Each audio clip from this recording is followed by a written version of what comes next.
Kita akan mulai mengenal properti-properti yang ada pada CSS. Untuk itu saya udah ngambil file originalnya, di mana belum ada style CSS sama sekali. Yang pertama harus kita lakukan adalah menghubungkan file HTML dengan CSS-nya. Saya udah membuat satu file CSS di folder yang sama. Cara menghubungkannya ingat dengan tag link, lalu atribut rel style sheet, dan juga href sumbernya yaitu style.css. Kita udah nyediain. Pada kasus ini sendiri yang akan kita pelajari adalah cara menggunakan background warna pada CSS. Dan warna sendiri, selain kita bisa nyebut warnanya, misalnya warna biru, kita tinggal nulis blue. Kalau warna hitam, kita tinggal nulis black. Ada dua cara lain.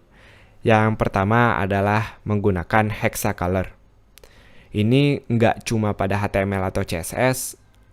Aturan warna ini berlaku umum di dunia desain juga. Ada beberapa cara untuk menggunakan warna. Sekali lagi, salah satunya adalah hexacolor. Silahkan teman-teman ketik di Google hexacolor, akan banyak sumber di sana, tinggal pilih satu. Hexacolor adalah angka yang dimulai dengan tanda pagar ini dan diikuti dengan 1, 2, 3, 4, 5, 6 angka. Setiap warna mempunyai warna angka masing-masing, angka unik masing-masing seperti ini. Silahkan teman-teman memainkan kalau punya color palette seperti ini, teman-teman akan nemuin warna yang sangat-sangat bervariasi. Kita akan ambil salah satunya warna DF ini. Dan kita coba cara menggunakan properti warna di CSS. Idenya kita akan mewarnai semua bagian dari background HTML kita. Untuk itu yang akan kita warnai adalah bagian body. Karena teman-teman lihat body punya semua dari elemen ini. Jadi kita mau mewarnai semua bagian belakangnya. Properti untuk background cukup jelas, yaitu background seperti ini. Atau mau lebih spesifik lagi boleh background color. Dipisahkan dengan titik 2, dan untuk menggunakan hexacolor kita mulai dengan tanda pagar diikuti dengan warnanya, yaitu DF tadi. Kita tutup dengan titik koma seperti ini. Sekarang kalau kita lihat, kita sudah punya background abu-abu seperti ini. Itu cara yang pertama, teman-teman udah lihat. Cara yang kedua, yaitu menggunakan namanya langsung. Misalnya kita mau warnanya abu-abu, tinggal menulis warna bahasa Inggrisnya seperti ini. Itu dia. Dan cara yang ketiga, selain hexacolor, kita juga punya namanya RGB color. Atau gabungan dari red, biru, green, hijau, dan blue, biru. Jadi ada 3 kombinasi warna, dimana kalau kita punya color palette juga, dia akan otomatis mengubah warnanya seperti ini. Untuk menggunakan RGB sendiri, kita harus menuliskan RGB, lalu diikuti dengan 2 tanda kurung. Misalnya kita mau warna merahnya, maka kita akan menulis 255.0,0. Kita akan lihat sekarang backgroundnya menjadi warna merah. Tenang aja, warna ini sama sekali nggak perlu dihafalin. Ada banyak sumber internet di sana, atau kalau teman-teman punya tool desain seperti Photoshop, di sana udah tersedia. Yang perlu teman-teman tahu hanya kalau RGB ini dimulai dengan red, lalu green, hijau, dan juga blue. Jadi sisanya adalah gabungan warna ini, di mana angkanya dimulai dari angka 0 sampai angka 255. Kenapa teman-teman lihat warna merah sekarang? Karena R ini kita fullin warnanya maksimal 255, jadi full warna merah sekarang. Kalau kita mau warna merahnya setengah, kita potong kira-kira aja 122 di sini. Teman-teman akan lihat di sini warna merahnya nggak full, tapi warna merah pertengahan. Itu dia 3 cara menggunakan warna. Yang pertama adalah menggunakan RGB-nya. Dan yang kedua kita bisa menggunakan namanya langsung. Atau yang ketiga kita bisa menggunakan hexacolor seperti ini. Itu dia, semoga jelas. Sampai jumpa di video berikutnya. Masih seputar background, kali ini kita akan belajar tentang background image atau cara menggunakan gambar dan juga properti-properti lainnya pada CSS tentunya. Langsung aja untuk menggunakan gambar, kita butuh properti background image. Lalu kita sertakan huruf URL atau URL, dan di dalam tanda kurung ini kita tulis lagi tanda kutip, di mana isi tanda kutipnya adalah sumber gambarnya. Sumber gambarnya tergantung lokasi gambar teman-teman. Kalau gambarnya berada di folder yang sama dengan filenya, tinggal ditulis gambar .formatnya PNG, JPG, atau seterusnya. Saya sendiri filenya ada di dalam folder gambar, jadi saya harus menulis nama foldernya dulu, lalu strip nama filenya yaitu coding.png.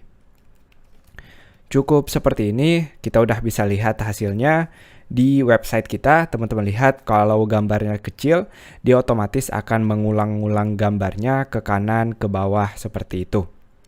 Kalau teman-teman nggak mau dia ngulang, tinggal tambahkan properti background strip repeat, lalu menulis keterangan no repeat. No repeat artinya tidak ada pengulangan atau dia cukup muncul satu kali aja. Kalau teman-teman mau nentuin arahnya misalnya ke hanya horizontal, tinggal diketik repeat X. Dan lawannya kalau teman-teman mau ngulangnya vertikal, tinggal diketik repeat strip Y. Kita akan kembalikan ke no repeat. Lalu berikutnya yaitu background attachment. Kita akan lihat apa itu background attachment. Ini adalah sifat bagaimana kita mau memperlakukan gambarnya. Untuk sekarang cukup dua yang kita pelajari, yaitu lokal ataupun fixed, dimana kalau kita nggak naro attachmentnya, dia akan sifatnya scroll. Ketika kita scroll seperti ini, gambarnya akan ikut hilang seperti konten lainnya. Bedanya, kalau kita pasang background attachment fixed, gambarnya dia nggak akan bergerak ketika kita scroll seperti ini. Jadi latar belakangnya akan diam, yang pindah hanya kontennya aja. Penggunaannya terserah teman-teman mau prefer yang mana, mau gambarnya ikut goyang atau enggak. Satu properti lagi yaitu posisinya. Kita udah nentuin tadi kalau gambarnya nggak mengulang, tapi kita harus bisa nentuin posisinya, mau dia di kiri, di kanan, di tengah, dan seterusnya. Silahkan teman-teman kombinasikan dua hurufnya, misalnya mau di kanan atas, maka tinggal right dan top, yaitu kanan dan atas, seperti ini. Kalau teman-teman nggak ngisi, maka dia otomatis akan berpikir bahwa dia di center atau di tengah, seperti ini. Itu dia untuk ngerangkum. Ada tips di sini, teman-teman bisa nulis shorthandnya atau singkatnya. Cara nulisnya kita nggak perlu nulis propertinya satu-satu seperti ini. Kita akan lihat, saya akan komentar di sini agar dia tidak tereksekusi. Untuk komentar sendiri di CSS kita cukup menggunakan garis miring ke kanan lalu tanda bintang, dan diakhiri dengan tanda bintang dan juga garis miring ke kanan. Otomatis semua yang ada di antara dua simbol ini akan komentar atau hanya untuk bacaan saja. Untuk yang belum familiar dengan komentar, komentar adalah cara kita untuk menulis sesuatu di dalam kodenya tapi tidak tereksekusi. Artinya nggak bakal ada efeknya. Biasanya kita pakai komentar untuk nulis keterangan, misalnya ini belajar CSS seperti ini. Kita juga bisa nulis waktunya, siapa yang ngerjain, dan seterusnya. Kembali lagi sebelum pelajarannya selesai, kita akan menulis satu singkatan, yaitu cukup dengan menggunakan properti background. Kita bisa menulis sama persis apa aja yang kita punya di sini. Untuk warna, kita tinggal tambahkan warnanya. Lalu untuk gambar, saya akan copy paste URL-nya di sini. Tinggal dipisahkan dengan spasi. Lalu repeat-nya, kita no repeat agar dia tidak mengulang. Attachment-nya dia fixed. Dan berikutnya posisinya yaitu di sebelah kanan, seperti ini. Hanya dengan seperti ini, teman-teman bisa lihat tidak ada perubahan sama sekali, karena semua yang kita tulis di sini sama saja kalau kita tulis satu baris seperti ini. Tentu aja, saya nggak ngasih tahu dari awal, kita bisa nulis singkat seperti ini supaya teman-teman familiar dengan properti-properti yang ada di CSS. Itu dia, semoga jelas. Sampai jumpa di video berikutnya. Selanjutnya kita akan bermain-main dengan teks. Kita akan lihat apa aja yang bisa kita lakuin dengan CSS. saya nambahin satu paragraf baru di sini, paragraf yang cukup panjang agar kita bisa melihat hiasan-hiasan yang memungkinkan dengan CSS. Silahkan teman-teman cari teks apa aja, nggak penting teksnya, yang penting kita mau belajar CSS sekarang. Ini paragraf yang saya tambahkan di sini. Langsung pindah ke CSS. Tugas pertama kita mau membuat tag H1-nya, teks sekolah coding ini menjadi di tengah dan di warna biru. Untuk itu kita memilih H1 seperti ini. Untuk mengubah warnanya kita menggunakan property color. Lalu warnanya sendiri kita bisa langsung nulis blue seperti ini kalau mau biru. Tentu sesuai warna yang teman-teman mau. Dan tugas kedua yaitu mengubah posisinya dengan text align. Untuk mengubahnya di tengah kita menulis center. Kalau teman-teman mau di kanan tinggal menulis right atau defaultnya di kiri. Saya akan kembalikan ke center. Kita bisa lihat sekarang H1-nya berada di tengah dan juga berwarna biru. Hal lain yang bisa kita lakuin yaitu text decoration. Text decoration ini hiasan garis pada teksnya. Kita bisa menggunakan line through kalau mau garisnya di tengah. Kalau mau barisnya di atas ada overline. Kalau mau di bawah ada underline. Kita akan lihat underline. Teman-teman lihat sekarang H1-nya punya garis seperti ini. Kita lanjutkan untuk H2. Kita bikin dia di tengah juga. Sudah kita pelajarin text align, center nilainya. Tentu H2 sekarang berada di tengah seperti ini. Kita akan lihat lagi contoh text decoration. Teks yang panjang ini kita akan buat rapi. Kita akan pilih dulu teksnya. Kita akan menggunakan ID sekarang karena ada beberapa P di sana. Jadi bagian P yang mau kita hias ini kita beri ID. Saya akan beri namanya text underscore panjang. Kita copy, lalu di bagian CSS untuk memilih ID, kita butuh tanda pagar, lalu namanya seperti ini.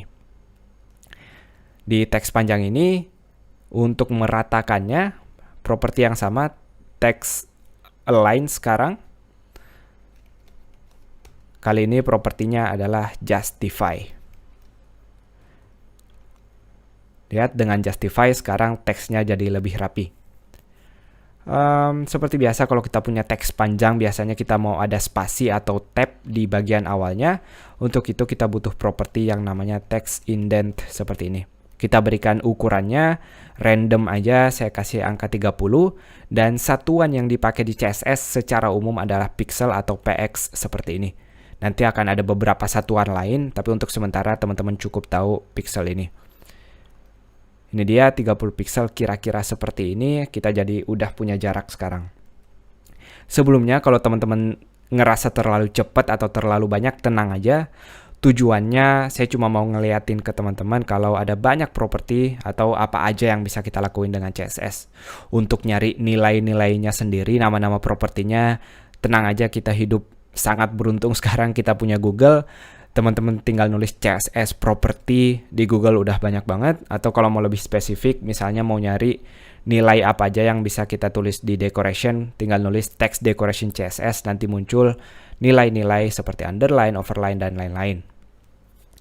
Lanjut lagi, ada text transformation. Misalnya di bagian H2 ini, kita mau nulis hurufnya gede semua, kita bisa nulis uppercase di sini. Perhatikan bagian H2 sekarang huruf besar semua. Kalau teman-teman mau kecil semua, tinggal lawannya lowercase. Atau kalau mau dia hanya huruf awalnya aja, bisa nulis capitalize seperti ini. Saya akan kembalikan ke uppercase seperti ini. Ini dia, kita udah menghias bagian H1-nya, bagian H2-nya, begitu juga dengan paragrafnya. Ada apa lagi pertanyaannya? Bagus sekali. Kita juga bisa ngatur lebih detail lagi seperti jarak antara hurufnya. Jarak antara hurufnya kita atur dengan letter spacing. Kita bisa tentuin lagi misalnya jaraknya sekitar 20 pixel. Kita lihat ini 20 pixel udah gede banget. Teman-teman bisa lihat sekilas seperti hiasan tapi sangat sulit dibaca. Untuk itu kita akan kecilkan jaraknya menjadi 12 pixel. Silahkan dicoba-coba sampai sesuai dengan yang angka teman-teman mau. Tentu kalau ini masih terlalu besar, kita kecilkan lagi, kita potong lebih dari setengahnya seperti ini. Kalau teman-teman udah puas bisa dibiarkan. Dan teman-teman nggak wajib make ini. Kalau teman-teman nggak mau, tinggal dihapus, membiarkan dia default atau normalnya seperti biasa. Selain jaraknya, jarak ke sampingnya, kita juga bisa ngatur jarak ke bawahnya antar barisnya dengan properti line height. Di line height ini sama seperti sebelumnya, misalnya saya tulis 20 pixel di sini, kita bisa lihat jarak dari atas ke bawahnya udah berubah. Silahkan disesuaikan dengan angka yang teman-teman suka. Selain itu ada juga word spacing. Kalau tadi letter spacing untuk hurufnya, kita bisa ngatur jarak antara kata-katanya dengan word spacing. Saya akan ubah jadi 5 pixel. Hasilnya seperti ini. Masih banyak lagi properti yang bisa kita lihat untuk huruf ini, tapi sampai ini udah cukup banyak. Silahkan teman-teman main-main, diganti angkanya, diganti propertinya, diganti nilai-nilainya, dan selamat mencoba. Kita udah belajar tentang teks, kali ini kita akan belajar tentang font. Font sendiri lebih detail lagi, yaitu jenis tulisannya, ketebalannya, dan juga ukurannya. Langsung pindah. Hampir semuanya udah kita style bagian teks, kecuali bagian selamat datang ini. Untuk itu kita kasih ID biar kita bisa bermain-main di CSS. Saya kasih namanya teks pendek kali ini. Copy, lalu di bagian CSS kita taruh setelah tanda pagar tentunya karena di ID. Bagian teks pendek ini akan kita ubah ukurannya dengan properti font size. Saya pilih 24 pixel, dia akan menjadi lebih besar seperti ini. Dan kalau mau mengubah jenis tulisannya, ini yang menarik yaitu font family.